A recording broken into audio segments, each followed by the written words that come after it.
This is Boom Bust broadcasting around the world from Washington, D.C. I'm Bart Chilton. Coming up, what's the U.S. Securities and Exchange Commission think about digital currencies? We'll ask former SEC official Erich Reimer. Plus, we'll get into crowdfunding with Darren Marble, the CEO of CrowdFundX. And we'll ask Rob LaRue of the National Farmer Union to look at rural economy and farmers and ranchers and how it impacts us all. And Natasha Sweet reports on the investment in rail and trains. We'll do it all in a jam-packed show, but first let's get to the stories topping today's financial headlines. Another day of challenging news from the digital currencies as reports came in Thursday morning that South Korea's justice minister wants to ban digital currencies. South Korea is the third largest market in the world for digital currencies, where they typically trade at a premium. It's called the kimchi premium, and it trades above the global average, of course. The market website CoinMarketCap removed some South Korean exchanges from their formula for price reporting this week, citing what they call, quote, extreme divergences, end quote, from prices around the world. Prices for digital currencies dropped significantly in South Korea and everywhere else after the Justice Minister's comments were reported. Any ban would require approval from the legislature in South Korea, and a spokesman for South Korean President Moon Jae-in has tried to calm concerns that the ban will actually be approved.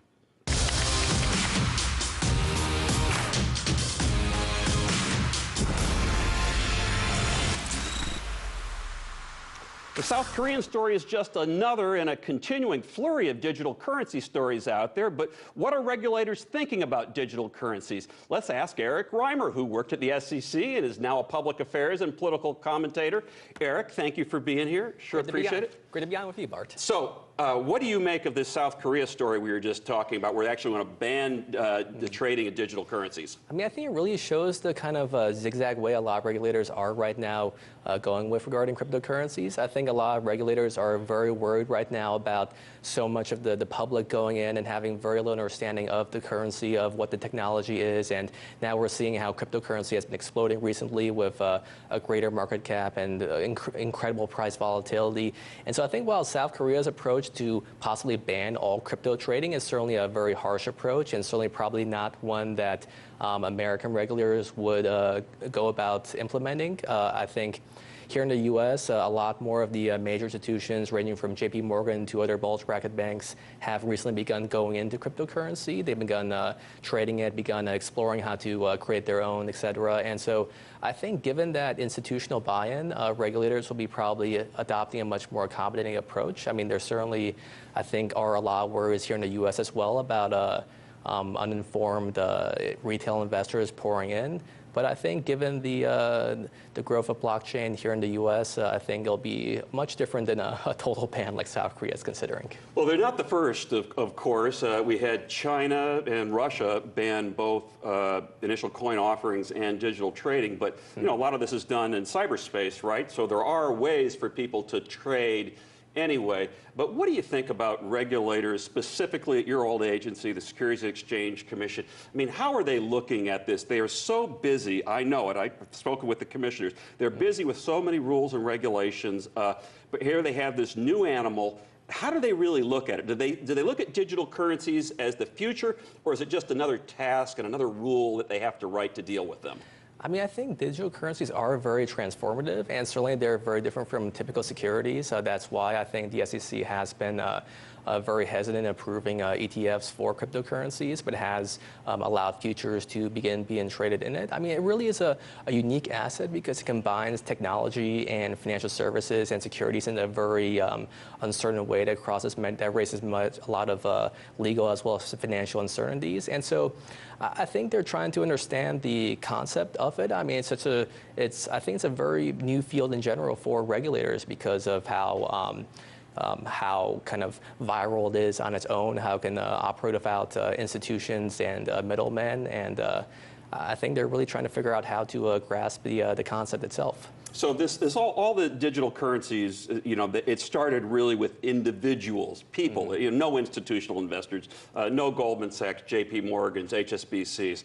But now they do seem to be starting to get in the game. And one of my contentions is it's really because of the regulated trading as a former regulator at the CME Group in Chicago and at the CBOE in Chicago, Chicago Board Options Exchange, because now institutional investors can go short, and then they have transparency, they have counterparty risk, these things that you know, clearing houses.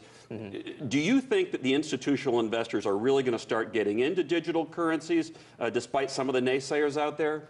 I think they're definitely considering it. I mean, I have seen some institutions are beginning to opening up trading desks for it. I think a lot of them are still very uncertain about it as well. I mean, it's a very new asset class that has very little history to it, that combines so many different aspects to it. And so I think for a lot of these institutions who are trying to go in there and make a profit from it themselves, they're also learning about it. And I think cryptocurrencies are right now a very unpredictable technology and asset overall. I mean, they are very different now from what they were 2 years ago, let alone 5 years ago, and they're worth before. 100 times more than they were, Exactly. or more, thousands. Exactly. Well, let me just ask you this. So, given that it's been a totally unregulated market until December 11th and December 18th, where they started trading the futures, do you think that some added regulation here in the over-the-counter space, that is where the underlying is traded, the actual Bitcoins and Ether and Ripple, do you think that's needed ultimately?